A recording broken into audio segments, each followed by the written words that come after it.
Hi and welcome to this beginner series. In this video we're going to be looking at just a couple of the poses that we might use in a cool down or a warm-up part of a physical yoga practice. So we'll be breaking those poses down. We'll also be looking at some different options that you can use and different ways to support the pose and different variations just to make your practice a little bit more enjoyable. So for this video you need a mat or some space to practice, and then you might also need a block or a strap for this one. If you don't have blocks or straps at home, that is absolutely fine, there's no problem. You can always use something similar, so maybe some books stacked up might work instead of blocks, or instead of a strap, a belt or scarf, something similar to the strap. But yeah, when you're ready, we'll get started.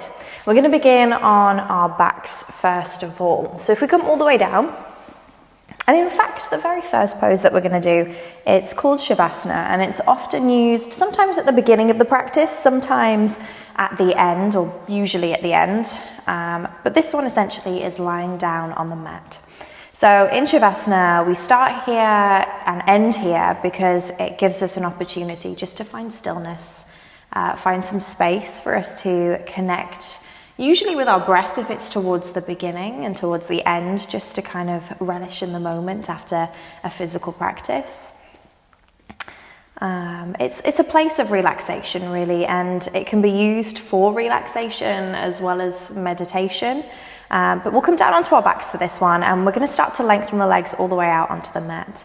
You want to take the feet about as wide as the mat and bring the arms down beside you, and essentially this is Shavasana.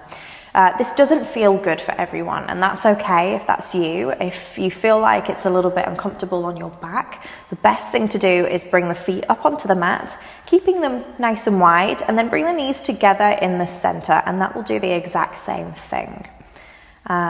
Usually in Shavasana we have the arms down beside us, and palms facing up kind of invites us to answers from the universe, whereas palms facing down is a little bit more introspective and it invites us to answers from within. So I think generally people have their palms facing up, but again it's kind of up to you and what feels best for your body. Sometimes it's more comfortable to place the hands onto the belly, and that's okay as well.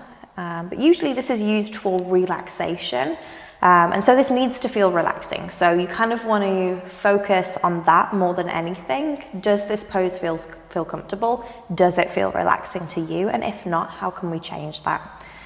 Another option, if you've got your blocks, is to maybe pop a block behind the head. I know that feels a little bit more comfortable for some people, but again, not for everyone. And often in this pose, we either soften the gaze or close down the eyes completely just to help us bring our awareness inward. So this is Shavasana. So moving on, we're going to come into a pose called Happy Baby. So we'll stay on our backs for this one. Sometimes this is used towards the beginning of the practice, mostly used towards the end in the cool down. And this is quite a hip opening pose. It works into your inner thighs and the groin. But for this one, we're going to start to draw our knees up into our chest. So the traditional way to do this is to take our index and middle finger, the peace fingers, around our big toes. And this is called a toe bind in yoga. And the idea is that we want to keep the nice deep bend in the knees that we've got and start to draw the knees down towards the earth, either side of the body. And of course, this is quite a deep stretch. So if it doesn't feel right, if it doesn't feel good, then there are options that we can take. So if you feel more comfortable holding on to the insides or even the outsides of the feet, then that is an option. You can also hold on to the ankles, the shins. If you wanted to, you can take the hands to the inner thighs. It all does the same thing. It creates the same sensation. So either of these options are perfect. If none of these feel good, then simply bringing the knees into the chest and taking the knees out to the side, drawing them up towards your shoulders, will do a very similar thing again. So these are all options that you can take. It's a recline pose, so we want to be able to kind of soften into our shoulders. The head should be relaxed down. If you feel yourself straining and lifting up to take a hold of your legs, then it probably means that you need to take one of the other options. And we also want to try and keep our tailbone grounded here as well. So the lower part of our spine, I often see people lifting the tailbone away, again, to grab the legs. But by keeping the tailbone down, we are lengthening the spine rather than creating that rounding and that curve. So yeah, this one's happy baby. And this one often we have a little rock from side to side here as well. This is a great pose that kind of just reminds us and encourages us to have fun with our practice. It can be serious. Yoga can definitely be serious, and it can be kind of an exploration of ourselves and kind of an internal thing, but also it can be fun and it can be playful, and it doesn't always have to be that. So yeah, nice. We'll release the feet.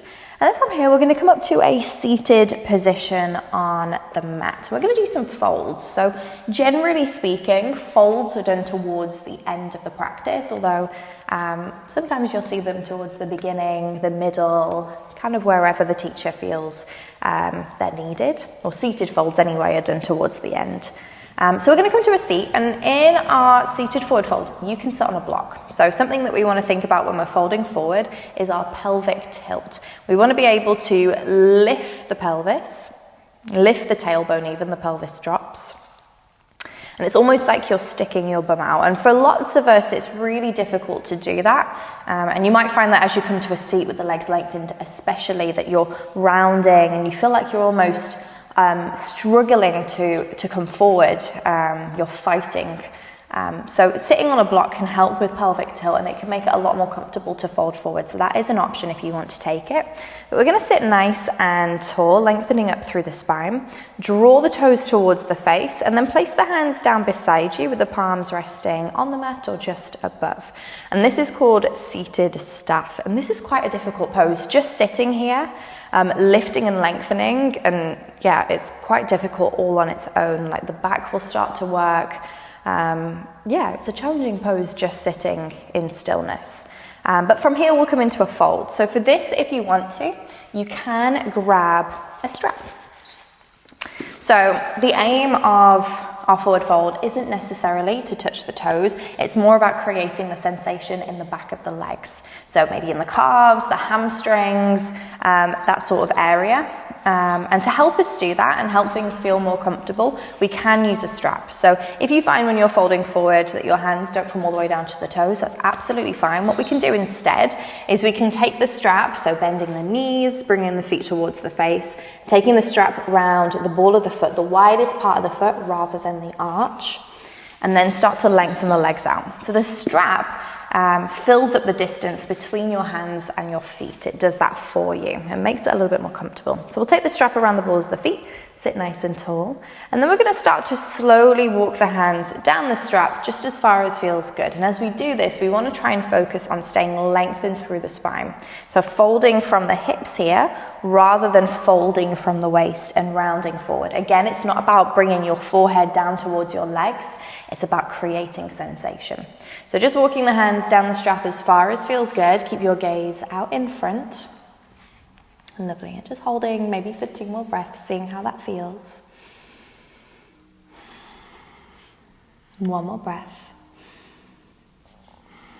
Fabulous, perfect. And we'll come all the way back up to seated, and we can pop the strap over to one side now just for a moment. For some of us that are maybe a little bit more flexible and have more range and length in our hamstrings, another option, if say you find it really easy to take the hands to the toes, is you can actually use blocks to increase the stretch. So you can grab a block and you can take it behind the feet and instead have the hands on the block, and that is an option as well. So yeah, different things. The blocks aren't necessarily there just to help support us in a pose. They can also increase a sensation and a stretch too, so they're very useful. But when you're ready, we'll start to make our way around to hands and knees, and we're going to finish today's video with cat and cow. And this is a pose that is probably used in 95% of physical practices and physical classes that you go to.